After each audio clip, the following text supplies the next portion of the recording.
Avery.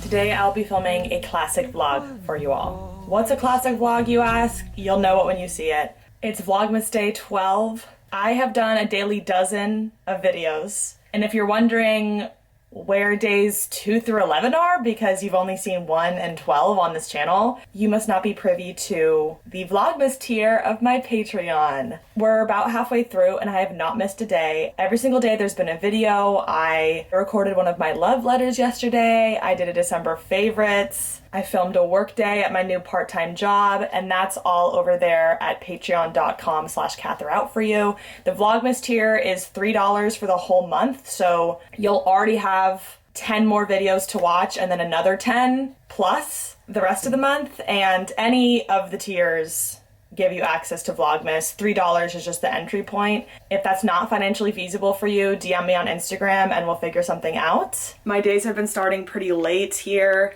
I didn't get out of bed until like 12 o'clock today because most nights I stay up till like 2 or 3 a.m. editing the Vlogmas. And because of that, a bit of a backlog has formed. Ordinarily, it's just depression sink. This month, it's depression kitchen, but more aptly, I feel like this is Vlogmas kitchen. This is Vlogmas syndrome. Maybe not if you have like an editor that does all your work, but certainly for me. It is a Monday, and so I'm dedicating today to resetting for the back half of Vlogmas because I want to make it through, and I think I can as long as I keep my life in a mid-functional state. For example, at the moment, I cannot eat breakfast until I clean up at least 2 to 3 dishes. So the lack of a dishwasher will illuminate to you that your life and your actions have consequences. I wrapped you in my arms. You pulled away and said it did more harm than anything. So you left me where I lay. This period of unemployment has really been like an A/B test for my life, just to see like if I remove this one huge variable of work, you know, what changes and what does not. And I am really grateful for this time because I know that I've been able to slow down a lot more, and that's something that my psyche really needs. But even with just this part-time job, I find myself rushing around a little bit more because no matter how much you work, it just puts constraints on your life. And when you're self-employed, you can choose what time you show up. But when you're not, like if you're running behind on breakfast, too bad, you cannot just show up an hour late. And so I have found myself rushing around a little bit more, and even just a slight incremental jump in rushing has resulted in just a lot of little blunders. Like for example, I was rushing to close at my job the other night, and I was closing out the register, counting all the cash, and I just was moving too fast, and the whole register ended up falling and all of the change ended up spilling out on the floor. And I was like, great. In trying to do this faster, I've now made it so much slower for myself because I had to crawl around on the floor, pick up every single nickel and dime.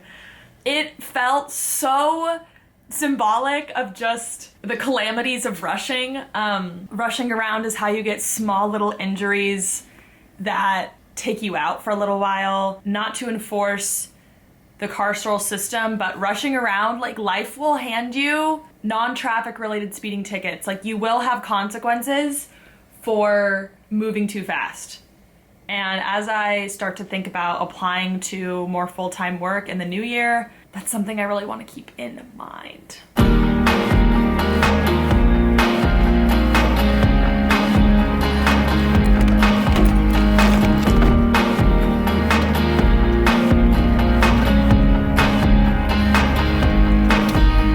Talk about rushing these past almost 7 months, I haven't had like a place I needed to report to. I had so much ample free time, and so my intention also from like a budgeting standpoint with limited income was to take public transit as much as possible, and I've really done that because Seattle definitely has public transit. We have a light rail, we have a bus system, you know, there's an Amtrak train like between cities in the Pacific Northwest, but the bus system basically, like, it kind of feels like to go anywhere you kind of have to go downtown and then out again. There's not a lot of like direct bus lines between neighborhoods. Usually I have to transfer, which just like takes time. Like it just usually takes double or triple the time it would just to drive somewhere. I have a couple meetings tonight, so I'm on a time crunch and I need to run a bunch of errands, which I definitely could take the bus to, but also with my injury, I really need to limit how much I'm walking, and the buses don't always drop you off right in front of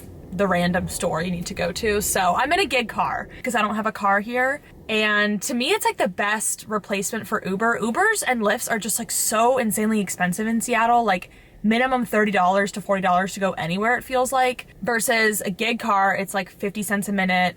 I think 60 cents a minute now. They cover the gas, they cover the insurance, they cover the parking, and you can pick one up and drop it off anywhere within the zone. Like, it's so functional for my lifestyle, especially when I'm running errands or picking up things from Facebook Marketplace. So if I'm only driving like 15, 20 minutes, it'll be like $10 for the trip instead of a $40 Uber, which I think is so worth it. This is not sponsored. People are just always curious about how I get around Seattle, and this is like one of the mainstays that kind of fits like one gap in the transportation system. And they do have a promo code. I need to check what it is. You get $50 free in driving credits, and I would get $50 free in driving credits. This feels very reminiscent of like the early days of like Uber Eats and all of that business. And so if you ever just like need a free ride, I'll put my promo code here. The meter is running while I'm having this discussion, so I need to go actually run my errands. But if you live in Seattle, I think they also have it in San Francisco and like the East Bay in the Bay Area. You can try it out.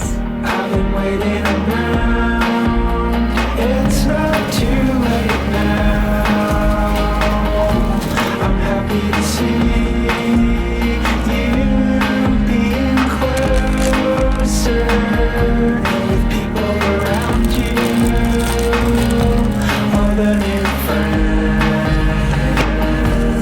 I just wanna be around.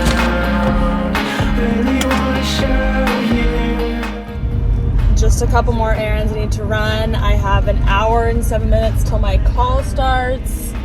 So we're moving at a comfortable pace. I wouldn't say we're moving slowly, but we're not really speeding through either.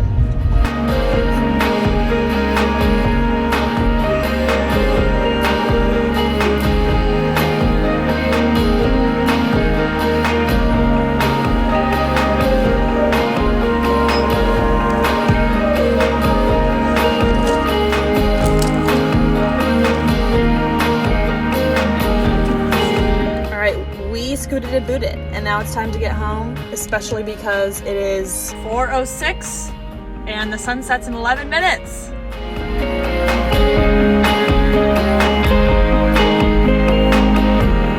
I'll be patient, try not to worry. Under the carport, shook my hand, we are friends, we could talk more. Hey Nina, what's up? Good to see you. That's awesome. We're in the Bay Area. Yeah, I feel like I've been working the graveyard shift, which is interesting for my circadian rhythms, especially because it gets dark so early now. They should be in the calendar invite, but let me just see. Just got off a call for the political project that I organize with. One of my roles is running the makeup calls for our general assemblies, which is where basically the whole body of folks involved show up on the first Saturday of every month and democratically talk about how we want to run things.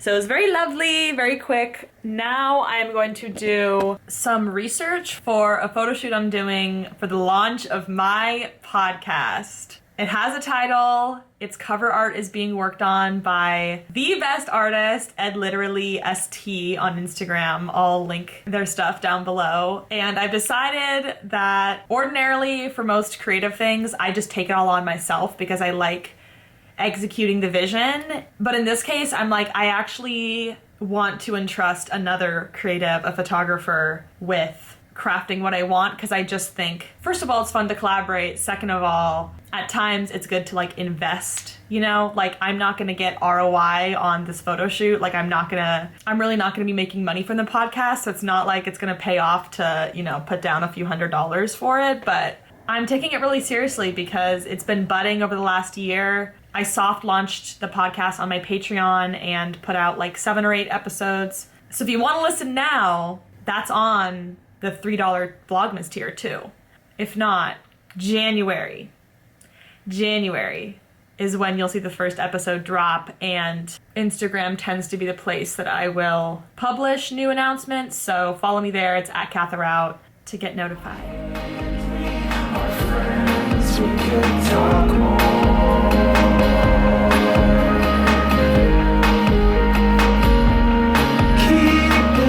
It would be great to try to wrap at like 10:30, and then I can have some time to just like reshuffle and head that way. Excited. I know, me too. I ended up putting together a little mood board for the shoot. I redacted the title of the podcast.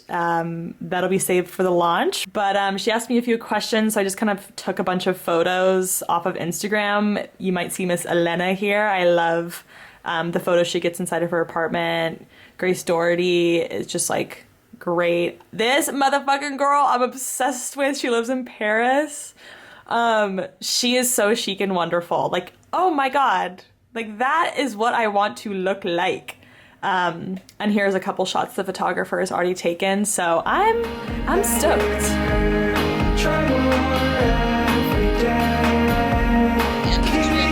It makes sense for you and Elizabeth. You guys want to be on my vlogmas video? I don't know what that means. It means every day in December I'm making 1 video a month. I watched the first one for about 5 minutes and then had to go do something else. So I haven't finished it yet. Okay. All right. Merry Christmas. Happy holidays. Why is that funny?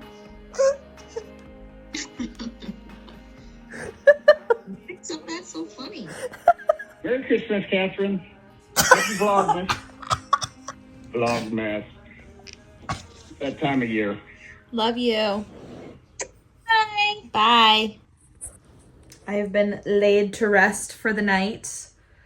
Vlogmas is kind of crazy because it's truly the inverse of a social media hiatus. Like, instead of doing like a digital detox where you delete Twitter and Instagram and TikTok and YouTube and all of that, Vlogmas is really flipping it on its head. Like, what if instead of pulling back from social media, you just went so far over the other edge that you're in no man's land? Like, I really feel like there's as much to learn from a daily challenge like this as there is from like a sober month or a digital detox or whatnot. And I will be speaking more on this in the rest of Vlogmas. So see you on Patreon if I see you on Patreon. If not, I'll be back in another week to close out this maniacal chapter. Thanks for watching. I'll see you all next time, and Katherout. Avery. Everyone always says you'll change things, 'cause in your heart they see a golden sunbeam. You have got no fear, you're a whisper.